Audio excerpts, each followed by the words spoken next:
નીલમબેન, તમે શું એક્સપેક્ટ કરો છો? છોકરો આવશે, છોકરી આવશે, શું એક્સપેક્ટ કરો છો? જે આવે તે ખુશ બંને માટે. તને શું જોઈએ છે? ભાઈ જોઈએ છે? બેન શું જોઈએ છે? દીદી. જે આપે એ આપે ખુશી. ઓકે. મારે બી ભગવાન જે આપે તે.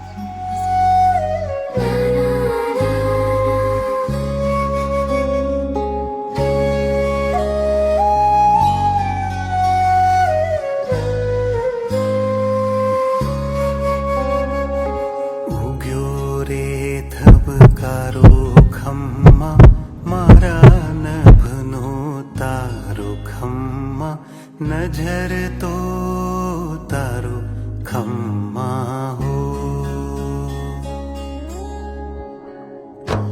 આતમનો અણસારો ખમ્મા